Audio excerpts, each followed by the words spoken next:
So we're going to start learning some more outdoor skills, right? Because we haven't spent a whole lot of time on that before. So we're going to start learning some stuff about being outdoors and camping and hiking and cooking outside. Heck yeah, cooking. You've done some of this. Yeah. Yeah.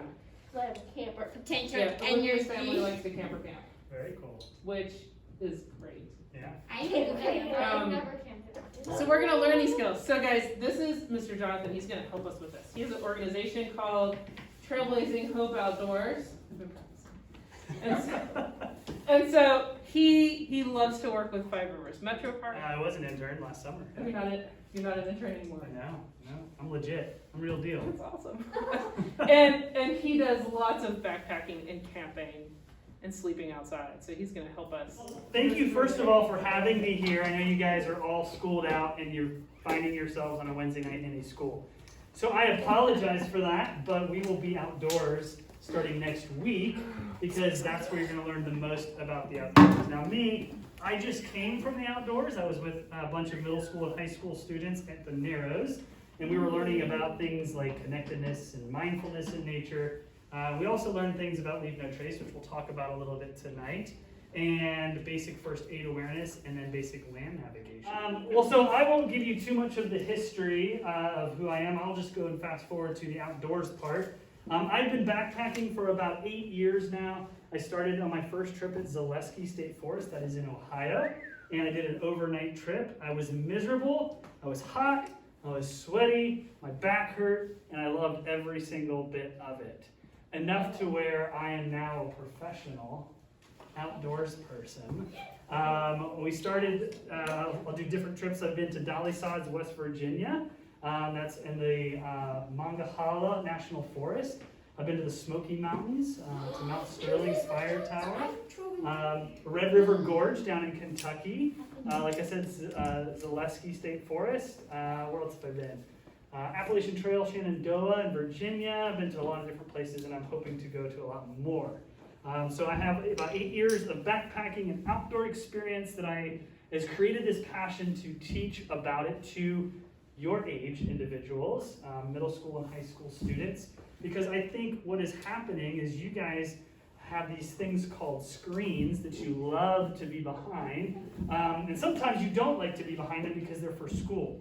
And you have to do it, whether you have a Chromebook or an iPad or whatever it is, or a computer at home, exactly.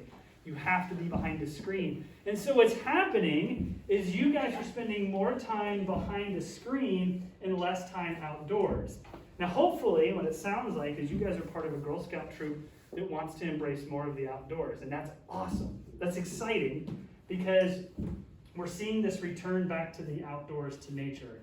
Have you guys heard this thing called COVID? You might have heard about it? Yeah? These little things on our faces. I've only heard about COVID-19. Yeah, COVID-19, yeah. It's kind of this thing where it's kind of caused everybody to go inside and stay away from each other and not be outdoors. Well, there's been a lot of people that are saying, I want to be outdoors. But the thing is, there's a lot of people that are going outdoors and not doing it properly. So what we're going to learn about starting tonight and over the next 4 weeks is we're going to work on these two different badges, the Primitive Camper and Trailblazing. They're very similar, but there are some definitely unique things about them that separate them and set them apart. The Primitive Camper, we're going to learn about what it is to plan a primitive camping trip. You're going to learn about preparing your gear. You see, I brought a big old backpack of gear. We're going to show you a little bit about this, what's in here tonight. That's a lot heavier and a lot bigger than what I normally carry because I've learned what to carry and how to carry it. How to make a camp meal, right? We're going to learn how to cook outdoors. And there's some really cool things you can do, but also you have to be thinking. You all seem like you're very smart young ladies, and you want to make sure that you're making really good food, but you want to be smart about it, and we'll talk about how you can be smart with making your food outside. We're also going to learn a new primitive camping skill, something you maybe have not ever thought of having to do because you can go to the faucet and you can turn on your water and you can have fresh, clean water come out. But when you're in the woods, you don't know where that water source is coming. So I went to Dolly Sods and they have this, it's called Red Creek, and it flows right through it from north to south, and it's red because it has a lot of iron in it. Well, you don't want to drink a high concentrate of iron because it could mess your stomach up and not do very good things for your body, but also these things called parasites and bacteria. We don't want to get sick, because if you guys have ever been sick before, which we all have, things come out, things go out, one way or the other. We want to prevent anything from happening to the extreme where it doesn't feel so good. And then we want to go camping. Now, I'm not going to take you camping, but we're going to learn about the different things that you guys can implement so you can plan a trip and hopefully maybe go do a primitive camping trip. The next one is the Trailblazing Badge, and you're going to learn how to have safe and fun overnight in the backpacking or backcountry. Now, as I was reading this and I was talking with, do you want to call you Miss? They just call me Miss Chrissy. Miss Chrissy is showing like, what's the difference here? There's subtleties here. There's differences, but they're all somewhat similar. Backcountry camping versus primitive camping. We're going to learn about that a little bit tonight. But into trailblazing, you want to start planning your adventure. Who here has ever been on a camping trip? Okay. Yes. Okay, I'm going to ask you, how many have driven their car to a campsite and set up a tent? Okay, that's car camping. How many people have driven their RV to an RV park and hit the button and everything came out like you were in the Jetsons, that's dating. You pushed a button and the RV opened up and you had this big luxurious RV to stay in. Okay, we've had one of those. Transformers, maybe. Transformers. How about driving your car to a park? You parked it, you got all your gear out, and you walked to a campsite, maybe a mile, maybe 2 miles, and you camped that way. You guys have ever You've done that? not done that. Okay, I have another one. So we're kind of weeding it out. That's not camper. No, because parking 100 yards from your campsite and having to walk your stuff in a wagon is not what he's talking That is definitely. So my question would be then, how many people have ever had something like this on their back and they have carried all their life's possessions to and from the campsite? School. Really? That is true. School is very, My very school true. backpack. Never done backpacking. Well, so we're going to learn about that. We're going to create a menu or pick a couple of different ideas for cooking, as once again it goes similar to primitive camping. And then we're going to gain some trailblazing know-how. What it's like to actually get on the trail and move your legs and go up in mileage or up in elevation or down in elevation. Who here goes to a school that has stairs? Yes. We all go to the same school. So you guys all go to Coy? Yes. Okay, so you guys know that if you're on the fifth grade floor, is it on the second floor? We They only moved? have 6th grade through 8th. Oh, they changed it. Okay. When my son was in 5th grade, he was actually on the second floor. But you guys still climb stairs, so you know that there's work to be done when you're going up and down the stairs, right? And my backpack is too heavy for me, so I usually almost tumble. Yes. I don't understand how you guys don't have back problems from I carrying all those books. definitely have back problems from school. Yeah. Okay, quick question. As we're talking about these two different topics, they're all similar because they're outside. Who can tell me the difference between a primitive camping trip and a backcountry camping trip? Vanessa. That's okay. You're far enough away, I think you'll be all right. Primitive would be like walking a mile or 2, and backcountry is most likely your backyard, Okay. or like the woods behind it. There's like a spot right there, maybe. Okay, that's a good guess. Is it Lily? No, Okay. I do have your name tags on. I'm Bob. Olivia. Yeah, Okay. Olivia. Olivia. You're Bob. Vanessa. Lily. Naya. My name is. Okay. Olivia. What's your what do you think? What's the opposite of?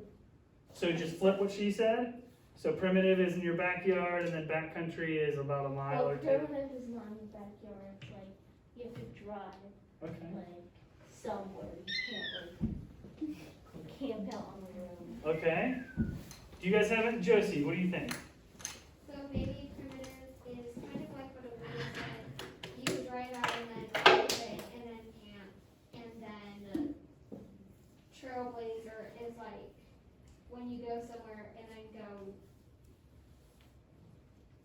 really far Okay. and then maybe camp. Okay. Any other suggestions? Naya or Lily? Any suggestions? Any thoughts? Okay.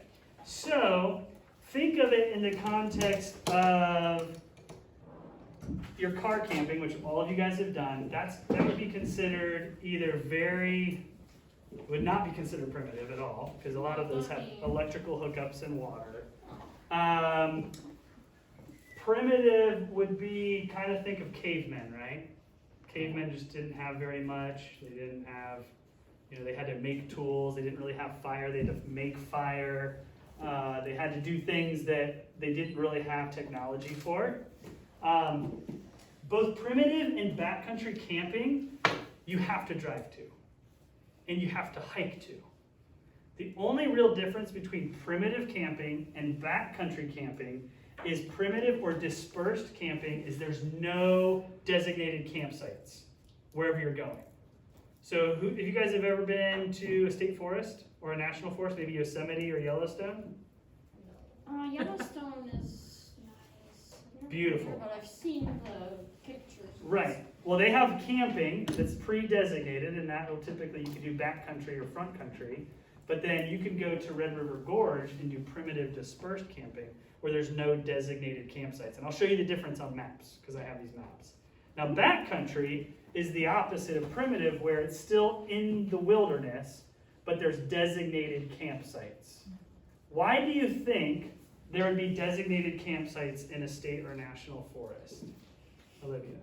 So people will want to go there. Okay, that's a good answer. Yes, Vanessa? To keep the wildlife safe from, like, if somebody accidentally leaves a smoke run and they give everyone carbon monoxide poisoning or whatever, it won't affect the animals, and like You are 97% they won't throw trash on them. accurate with all of your thing, except the fact if you're in a primitive campsite, you won't have a car shooting out carbon monoxide out the back of the car, because that car won't be able to get there. Josie? So like concentrate where people are? Yes.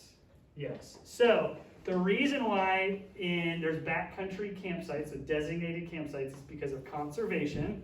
You don't want to destroy the environment or the habitat, so we know that this camper Josie, is going to be at this campsite at this time. Primitive camping is kind of like a free-for-all. It's kind of like the Wild Wild West. You guys know that term? It's kind of like just go out and find whatever you can. Just don't burn the forest down. Does that make sense? So primitive camping and backcountry camping are the same thing, except that primitive camping, there's no designated campsites. Like if you were to go to a campsite in Hocking Hills or Crystal Lake or even Yellowstone, they would give you a permit and it would give you a designation. Even if you go to Caesars Creek, you would have to have a specific spot.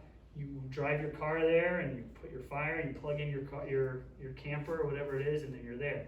But with these other forms of camping, you don't. So let me show you guys these maps real quick. So this one right here is Dolly Sods, West Virginia. It's the Monongahela National Forest. I'll pass these around so you can look at them. And all that's on here is trails. There's maybe one camping area. Other than that, there's no designated campsites. You can look at that one, and I'll pass this one over here. Is that intentional? Is it that there aren't any, or is it just like if you get a trail map, you get a trail map to keep people away from, like to keep the hikers away from the tents? So at Dolly Sods, it's a wilderness area. It's part of the larger national forest. It actually used to be an old firing range in World War II, and they used to fire artillery for practice, and they still tell you that you may find live shells there. Yeah. The way that the ecosystem, it's fascinating. There's probably 3 or 4 ecosystems represented in this area. Then to the north is more like northern Canada, where it's bog, but it's beautiful. There's wild blueberries. I mean, it's just really gorgeous. You get further down in elevation, you get to the pine forest, and then you get further south, you get even to the hardwoods. And It's interesting that the bog is high. Yeah, it's very interesting. It's very fascinating. But the reason they do that is just because of the way that this is governed by the USGA. Okay. And it's just kind of how they do it. If you go, you'll find campsites with built up campfires and everything. You have to practice leave no trace, which we'll get to in a second. But that's dispersed, that's primitive camping, and it's phenomenal. This is Zaleski State Forest. This is an Ohio State Forest. Yes?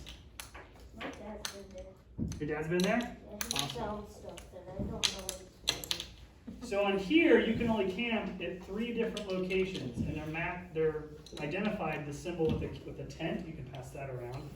And there's 3 locations, but there's multiple campsites per location. And you have to have a permit.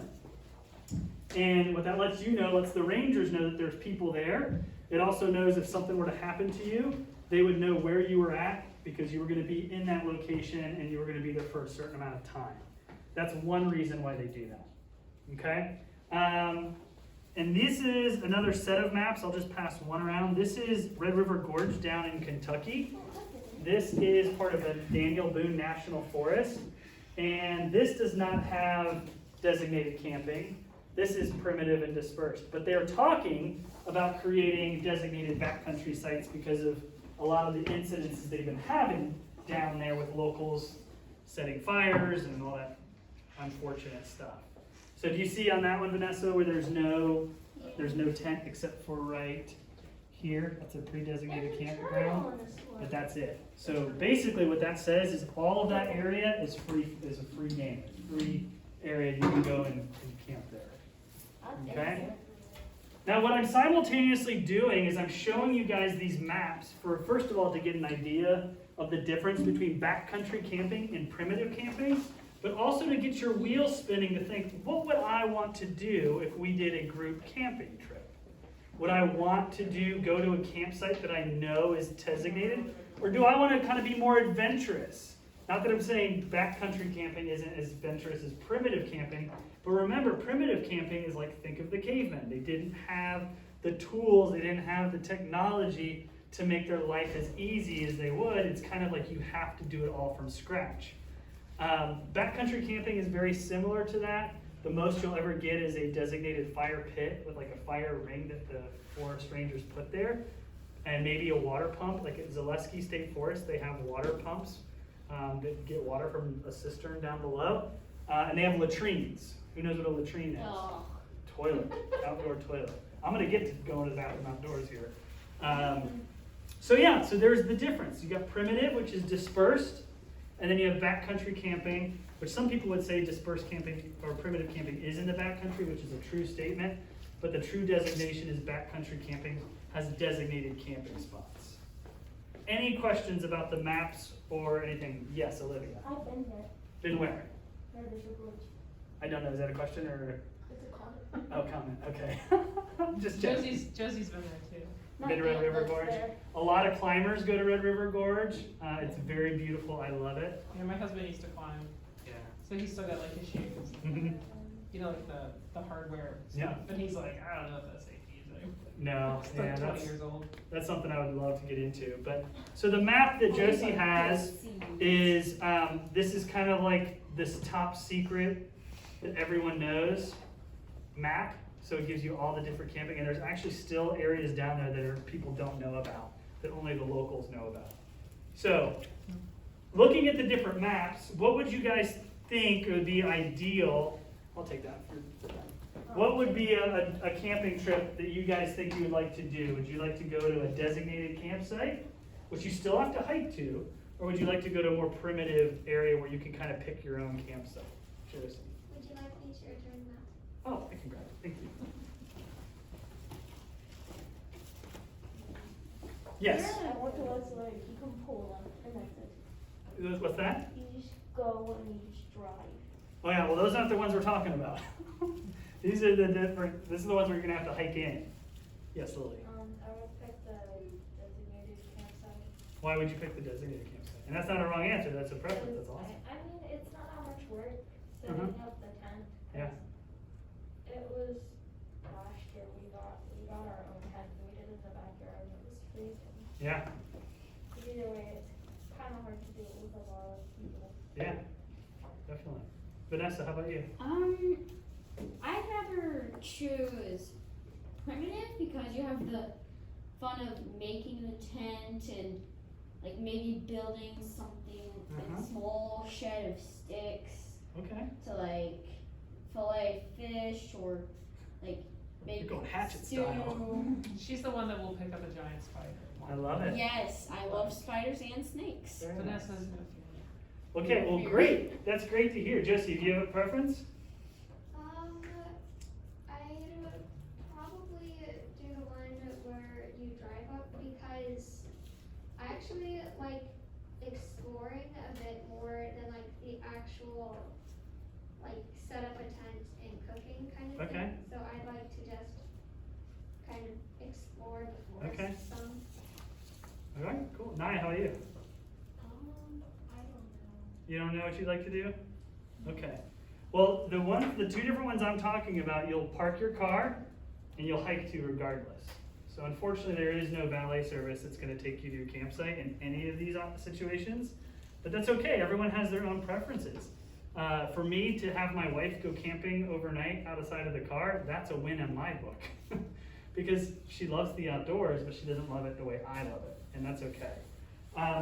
So yeah, that's the difference.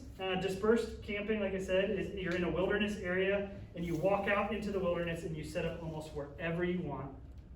And backcountry camping is where you go to a wilderness area and you camp in a designated camping area, and it's because they're trying to preserve or conserve the area because they don't want to harm the animals. Okay, do you guys have rules you have to listen to?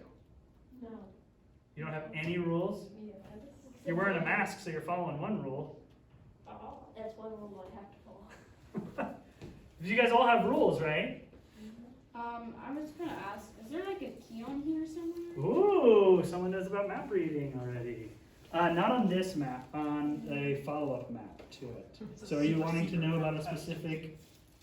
I was like wondering if like this was like maybe a hiking trail, but I know this is definitely a river. Uh-huh. And this is like a highway or something. But That I is don't a know road. about the more So this is a service road, and I do have a key on another map, but that is a service road.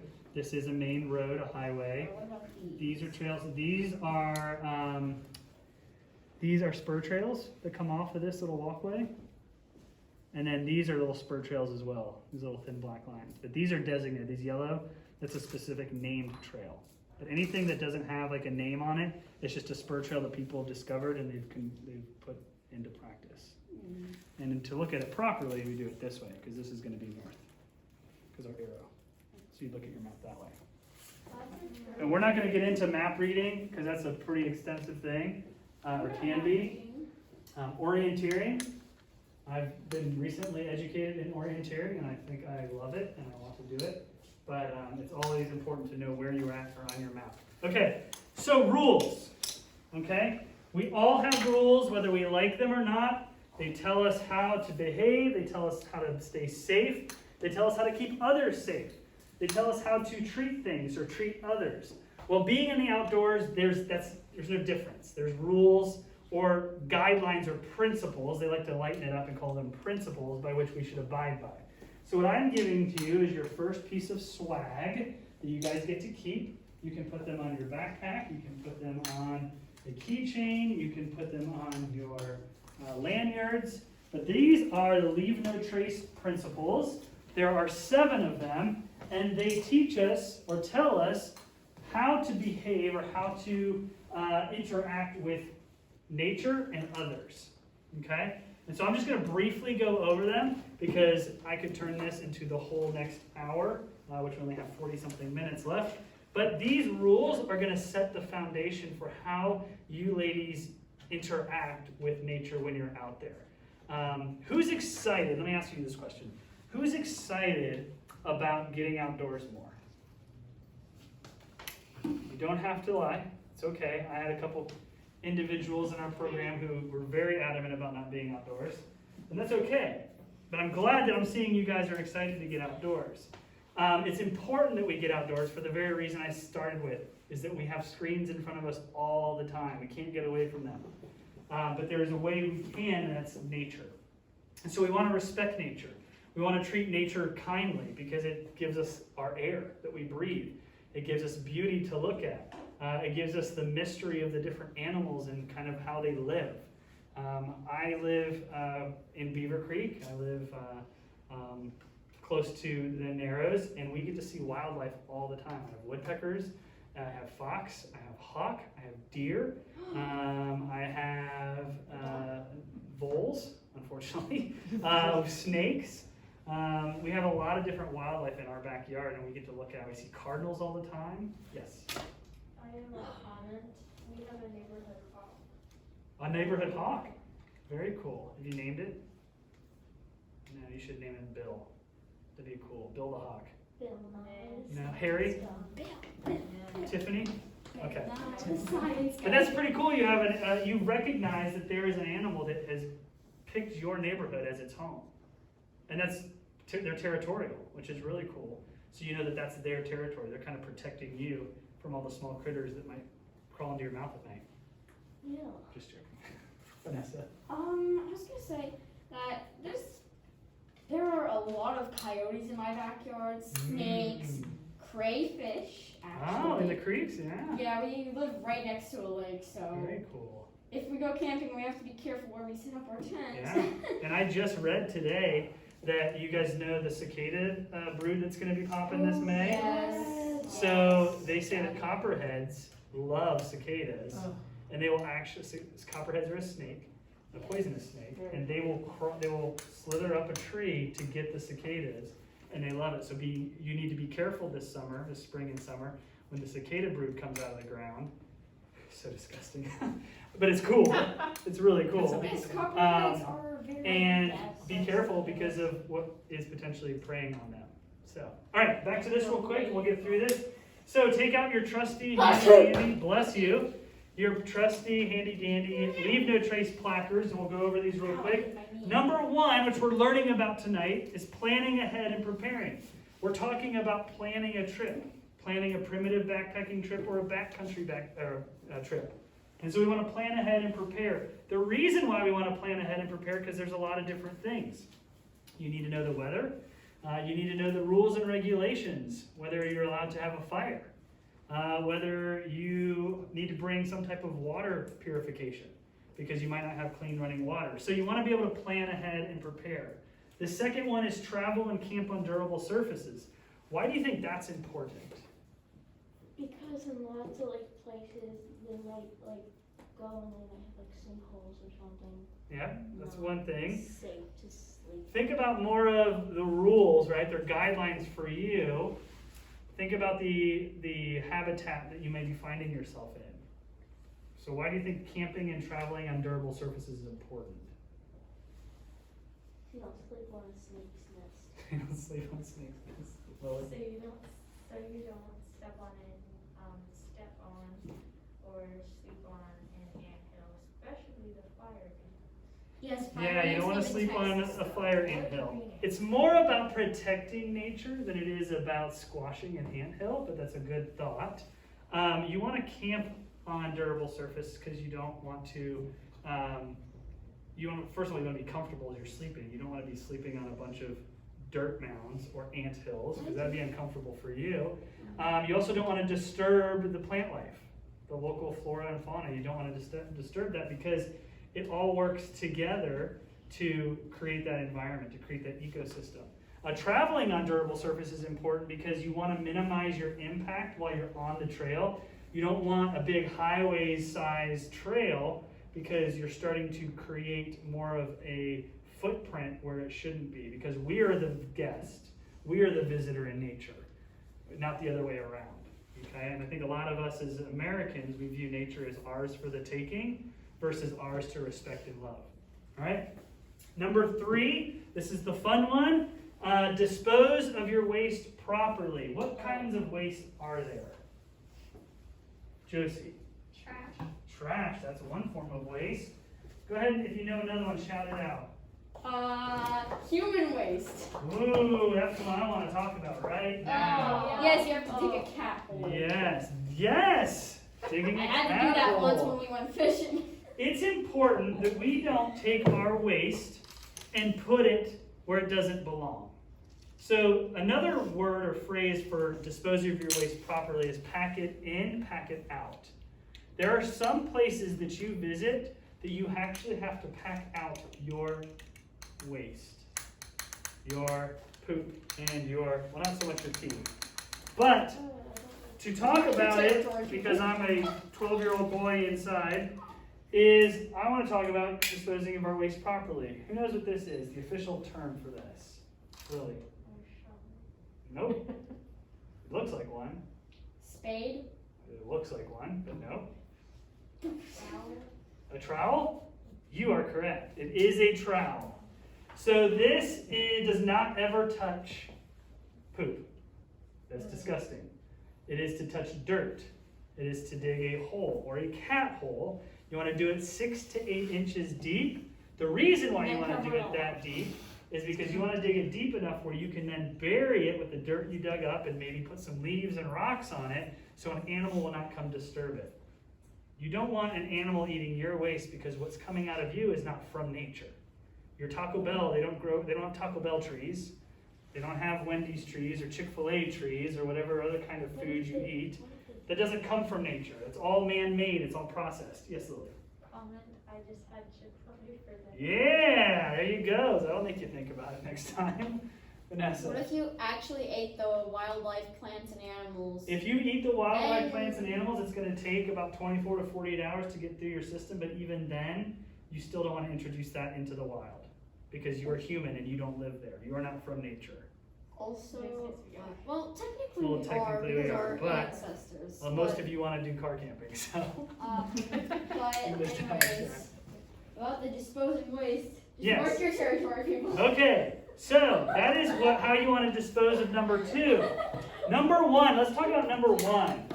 This is kind of precarious because as a boy, it's a lot easier to do number 1. For girls, it's a little more difficult, but they have different resources and supplies. And why I'm talking about it is because it's a reality of life. And if you do embrace outdoors, backpacking and becoming an explorer that kind of way, it'll be something that you'll have to figure out. But I'm not going to talk about that between boys and girls. I'm going to talk about where. So, for example, if you were to do number 1, what would be the better place to do it? On a rock or a plant? Lily. Plant. Okay? Who agrees with Lily on a plant? We have 1. Who thinks you should pee on a rock? And we have an undecided. Why do you think, Lily, you should pee on a plant instead of a rock?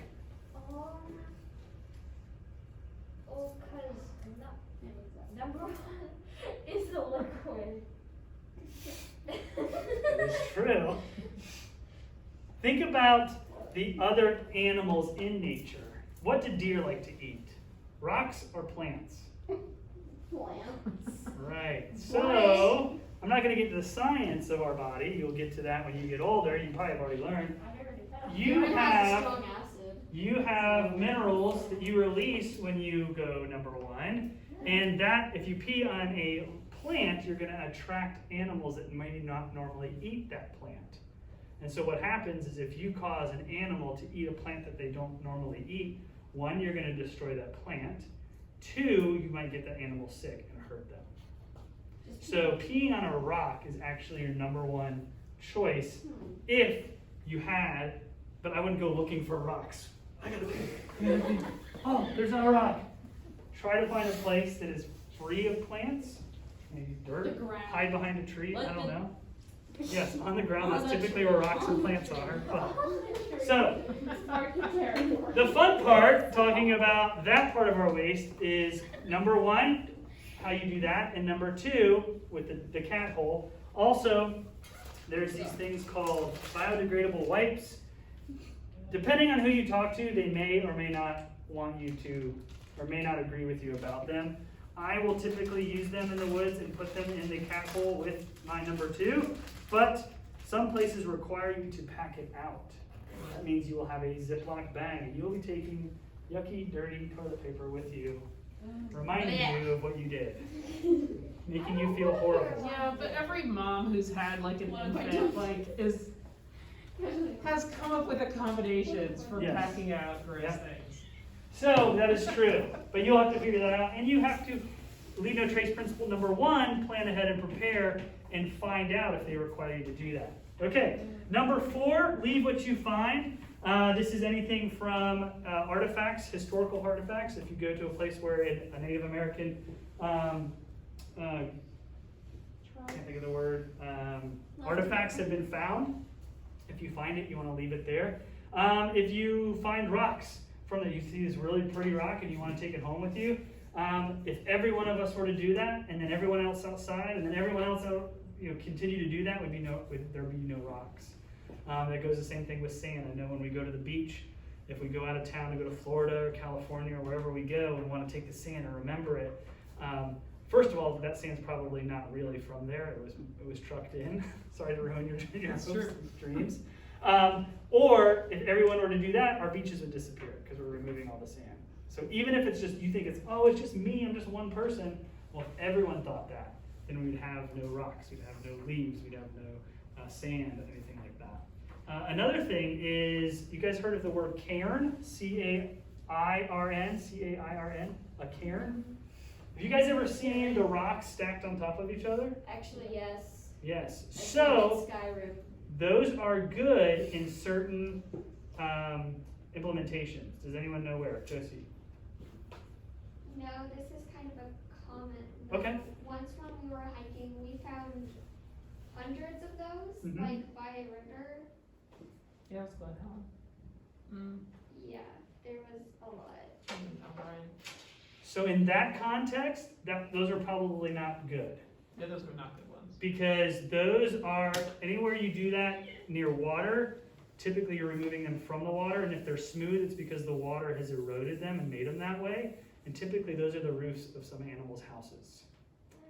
You don't want to disturb their tiny sleeps. Right. The places you do want to find them is in places on trail, and they use them as landmarks or trail markers to give you or a hiker that's coming behind you the right direction of where to go.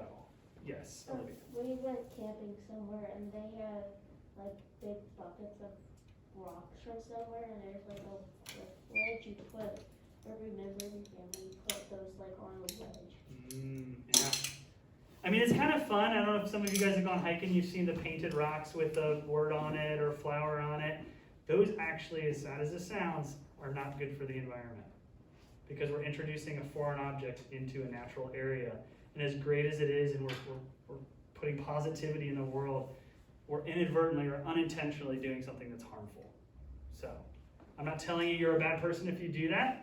I have found rocks like that. I'm like, oh, these are really cool, and it made me feel good, and it gave me a really good positive message in the moment. But I will not practice putting those rocks and moving them around. That's just my personal preference. If you find stuff like that, do you take it out? Yes, I usually do. I ruin someone's hopes and dreams. Well, we did like Josie and I did a letterboxing thing, and so we went on the letterboxing website, and we went out and hiked for this. We found the spot, like we know we were at the right place. Box was gone. Really? And so it's one of those things like I wonder if somebody was sort of horrified that this was in it was in Clifton Gorge. So like I was I wonder if somebody removed it. Well, the other thing too is like geocaching. Yeah. That's a really cool thing to do. You guys know what geocaching is? They've seen a geocache. You weren't with us, but the rest of them, we found one at a cabin that's at the Girl Scout camp. Okay. So you can do that. Do you know what geocaching is? So geocaching is where you have coordinates and you use a GPS to locate those coordinates. And there's anything from a box to a message to a rock to anything that's out of place, but it's meant to be found. But it's kind of like a game in the sense where you go geocache hunting. Like we did that during Girl Scouts. Yeah, so you've probably seen it. It's like an intentional thing they do at the campsite though. And they're normally like near a building or not completely wild. If it's in a designated area and it's kind of one of those things where it's understood but it's not really disturbing the environment, that's not a bad thing. And I'm not the environment police where if I find a rock, I'm going to go turn it into the ranger and report them and look on for the Facebook page that is promoting. Karens. Vanessa, yeah, what's up? I was gonna say, I know the exact reason behind the rocks. So you're supposed to look at the email address on the thing, or like if there's a Facebook thing, you text them that you found it and you go hide it somewhere else. Yeah. But they're usually in neighborhoods. Yeah, they have a lot of different ways to do it. I'm more specific, or referring more specifically to the ones you find in the woods. They're not from there. The paint didn't mysteriously or magically appear and it will pop up and it's like, hey, look, it's a magic rock with writing on But once again, you can start focusing on things so much that it drives you crazy, and that's not a good place to be. So that's number 4. Number 5 is minimize campfire impact.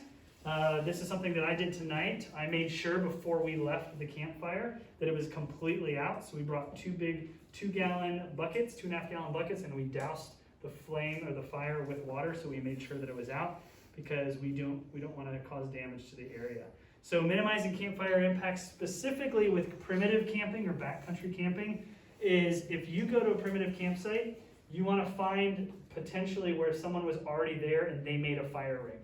Whether they made it out of rocks, they made it out of, really that's the only thing you really want to use. You don't want to use wood as your fire ring. Some backcountry campsites will have pre-designated metal fire rings. And those are the best. I'm actually going to hand out to you guys, this is for you guys to take home. This is a backpacking checklist.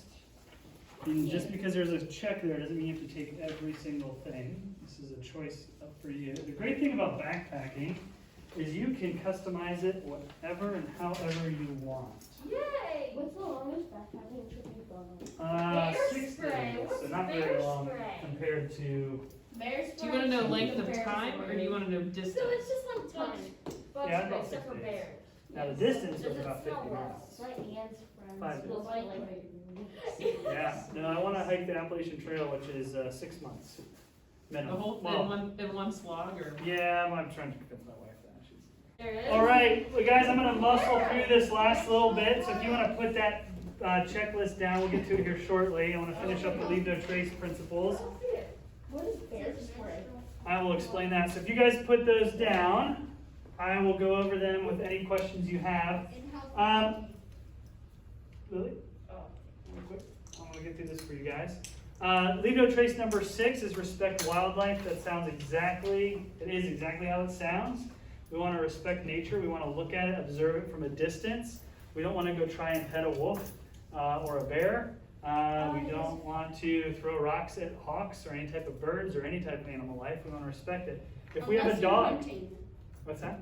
Unless you're maybe hunting. Yeah, but that's a whole different setting. We're talking about backpacking. We're talking about hunting. When it comes to your dog, if you want to take your dog backpacking, there's a lot of people that take their dog with them. You keep your dog on a leash because you know your dog, but people don't know your dog. And there's also other animals out in nature that might scare your dog or your dog might scare. And so that's part of respecting wildlife. All right, number 7 is be considerate of others.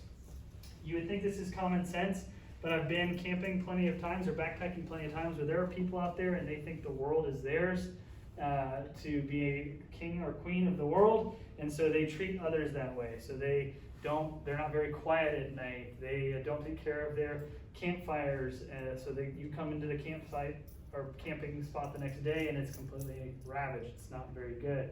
So you just want to treat others the way you want to be treated. It's the golden rule, right? We've all been taught that. And we want to do that when we're outdoors. Real quick, as moving on, the step 1 that you guys, out of the 5 steps of each, is the same thing as we want to plan. Okay, that's the first step of leave no trace, is to prepare and plan ahead. And so preparing and planning ahead has to do with 3 different things. Where you're going, which has to do with the map. What you need to bring, which is the gear, which we'll get to the gear list here shortly, and my gear. And then finally, what the local rules and regulations of where you are going. Remember, you might not be able to make a fire where you're going. And you might not know that once you get there if you didn't look it up. Down in Red River Gorge a couple years ago, some locals started a wildfire, unintentionally of course, and that caused them to create a fire ban, which means you couldn't start a fire. So if you were going in the middle of the winter and when it's colder out, you couldn't have a fire at night. I know sometimes, for me, having a fire, no matter what the weather is, it's very nice because it's something for my morale. It makes me feel, comfort, have comfort because of the light and the warmth and everything. So real quick, I showed you guys the maps. What do you think? So you guys know what a permit is? Mm-hmm. Okay. I have a fishing permit. Yeah, you have to have a fishing permit. So that says you can only take this amount of fish, or it's a catch and release, or whatever it might be.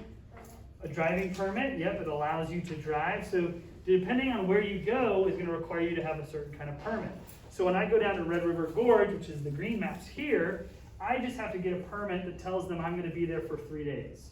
I don't have to tell them where I'm gonna be, I don't have to tell them what I'm doing, I just have to have a permit pass on my car to let them know that I'm there. So when the rangers come around to the parking lots and they see a car there that's been sitting there for 4 days, they know why I'm there. I don't have to have one when I go to Dolly Sods. It's a wilderness area, that's just the rule. Going to Zaleski, they have you fill one out where you take it with you and you put one in a box. Once again, it lets the rangers know that you were there, and it lets them know what campsite you're gonna be at what night, what time you're gonna be there. You don't have to pay for this one. It's free. It's literally putting your name and who you're with and where you're gonna be on a pieces of paper. There are other places where you actually have to buy permits. If you hike the Appalachian Trail, you have to have a hiking permit. Same thing with the Pacific Crest Trail in California, all the way up to to Washington State. You have to have a permit to do that. So you just have to figure out where you're going, okay? So with that being said, where would you guys like to go? Would you guys like to go to a backcountry where you actually have a designated campsite? It's not the drive-up kind, so I'll make sure that's clear. You're gonna hike no matter what. Or do you wanna go to one where you kind of get to pick wherever you go? You get to pick kind of the flavor of camping. Okay, so you want to go to a backcountry. So maybe Zaleski is the way to go. What special gear might you need when you go backpacking? Bear spray. Not necessarily. No. Not in Michigan. Bug spray. Bug spray, that's very important. And When the we extra went to Michigan, there was tons of bears everywhere. Depending on where you go in Michigan, yeah. I got Very nice. All right, so how are you going to get all of your camping gear to your campsite? In a backpack. backpack. This is a backpack, Oh right? no, I'll let you know. What would you have in your backpack, you think? A map. Yes. Might not have it in your map, Dora. Josie. Probably the stuff you're gonna use for sleeping, like. Yep, so maybe what would that be? Like a sleeping bag, Yeah. or I think that's a sleeping mat. Sleeping too, pad, you yep. know. Yeah. So depending on when you're going, depending on where you're going, will determine what kind of things you need in your bag. So what we're going to do is I'm going to show you the different types of gear. You're not necessarily going to have all this kind of gear. It took me quite a few years to get some of this. Some of this I've had from the very beginning. This is my first, actually this is my second backpack. This is my first purchased backpack. I was gifted one. It's a very old one, very big, and that's why I was miserable and hot and sweaty and tired on my first trip. Okay, so I'm going to go over some of this, actually all this gear real quick. Some of this stuff you won't take because it just doesn't make sense or it's not something you want to do. So you have your backpack. You have some different things, you have different compartments. And the thing with backpacks is they come in all different shapes and sizes and colors and material, which is really cool because you can kind of show your personality. I think some of you guys would have some bright neon colored ones. I have Just a black my guess. Yes, some of you might have black. because it's a calmer color on my eyes. There you go. Okay, so let's go over the big three, what they call it in the camping world or backpacking world. The big three is your shelter, your sleep system, and your backpack. See all this stuff? Who watches Harry Potter? Who's seen Harry Potter? You're like Hermione's bag over here. Yes. Oh yes it is. Wow. Hermione. It won't, none of the stuff will stop coming out, it's gonna be too much. I watched all the movies, but I haven't read all the books. I have read all the books. It wasn't a bag so much as the charm she had on it, right? What's that? It was a spell she put on the bag. It was a spell she put on the bag. Okay, so the big three, your backpack, your shelter, and your sleep system. Believe it or not, this is a sleeping bag. That is This is a 55-degree sleeping bag that I use in the summertime. I think I have something like Pass that. that around. That is. This is a tent. I know. Most tents you see are not going to be this small. This is an ultralight tent. I use my trek poles right here as my tent poles. So that's why it's so small. Olivia, look at that. And then this is a backpack. Like I said, this is the very first backpack I ever got. It's a professional style backpack, but it's heavier than an ultralight, which I'm an ultralight camper now. And my backpack that I use now is a lot lighter. But it's a frame pack, which means there's a support system structure that's going to hold the backpack. There's lots of different pockets on there. There's a waist belt. That was really stinky after my last trip, but I washed it, but it's still dirty looking. So your big three, which is your backpack, your sleep system, and your shelter. You can also do a shelter, which is this tarp, and your sleep system could be a hammock. I have a hammock. I love hammocks. So you can hammock camp. And that's all preference. Okay? I've done that before. So you can get the backpack locally. I got that at Great Miami Outfitters in Centerville. It's a local outdoor outfitter. They have water stuff like kayaks and canoes. They have backpacking. They have day hiking stuff. They have climbing. They have a lot of climbing stuff. I usually just go to Cabela's. So this is a men's medium pack. These straps are adjustable. You can fit it to, and I'll put it on real quick and show you what it looks like completely on. Obviously this is a lot lighter. I have my handy dandy waist belt. Not all of them come with waist belts. And then I put it on, and I put this here, and I actually have water. Yes, I actually have. Because you always want to have water with you. I have this little backpack thing that I bought at Cabela's, and it has the water thing. Yeah. So that has one too. So those are your big things. You have to decide what kind of backpack you want to carry. You have to decide what kind of sleep system, whether you want to be in a tent, or a shelter I should say, in a tent, or a hammock with a tarp. And then the type of sleeping bag. You know, these are rated at different temperatures. Why do you think that's important? Jesse? Well, because you wouldn't want to be bringing a super warm one meant for 10 degrees out in the summer, because then you're obviously going to be roasting hot. So Roasting hot, you're carrying a lot of weight. And the opposite of that, you're not going to take a 55-degree bag when it's 14 degrees outside, because you won't make it through the night. Or if you do, you'll be very, very cold. And but there's other things that they didn't bring with me, which you have sleeping bag liners that you can put. I have another sleeping bag. It's a 20-degree bag. It's this big. But then there's also things called sleeping pads. So Josie was right. This is a sleeping mat. It folds out. It's very lightweight. It's an egg crate. And then this is a sleeping pad as well. It's an inflatable sleeping pad, which is really nice. It's like you're sleeping on air. Rocks underneath you. And you won't feel them because you'll have that.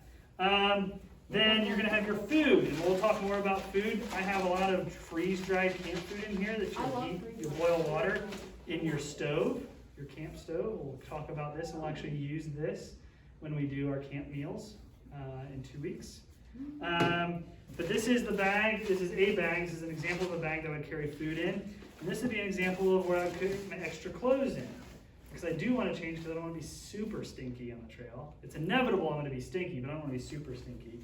And then there's amenities like a pillow. So this folds out and fluffs up. This is a camp chair. You can kind of see the picture of what the chair looks like when it's folded out. Ooh. Yeah, it's really cool.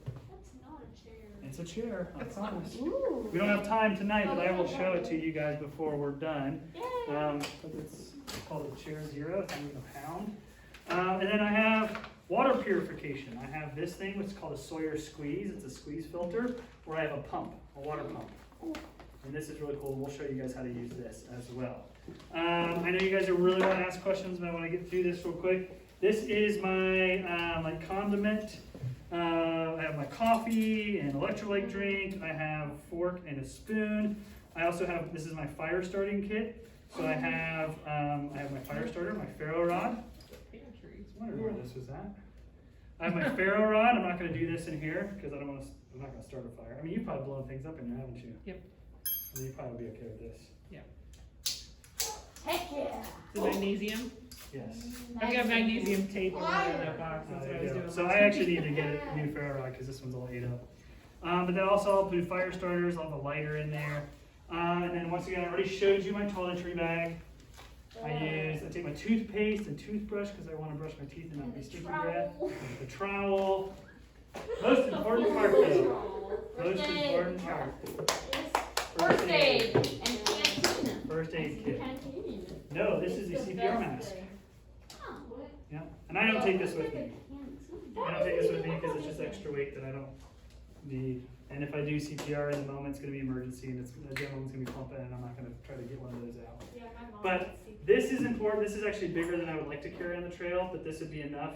I have a lot of different things in here. I have tape, I have bandages, I have moleskin for my ankle and burn ointment, I have anti-itch, I have Tylenol, I have Motrin, I have a stethoscope. I am a wilderness first responder certified individual.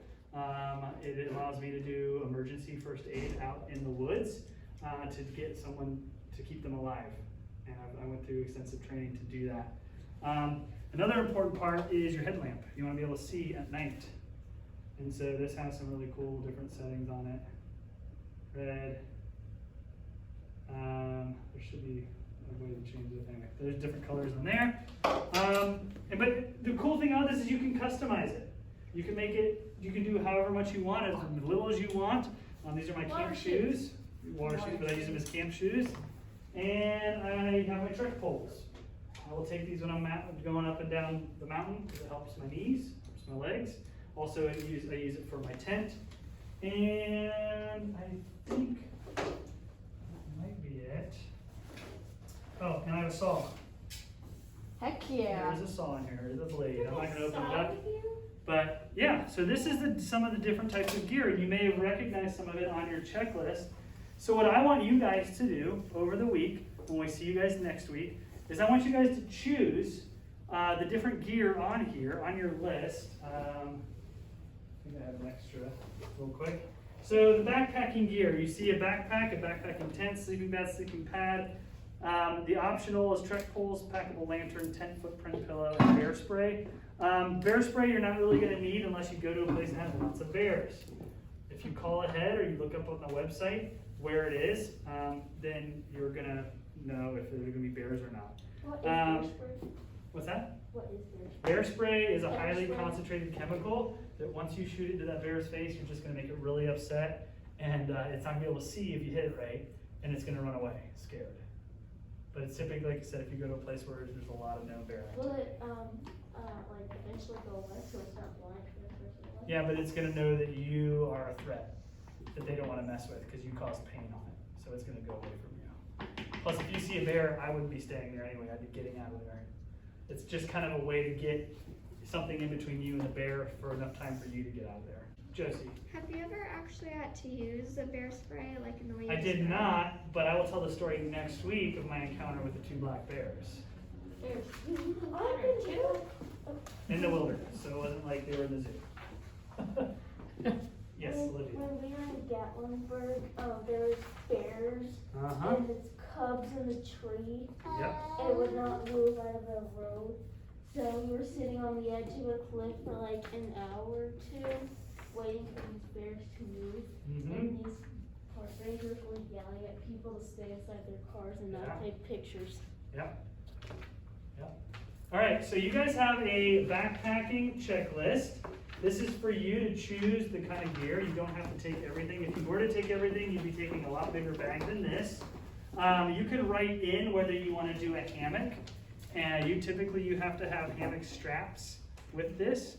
And then usually some type of cover, so if you get rained on, you're protected. Typically, if you sleep with a tent, you don't have to worry about that because it comes with all that stuff in there.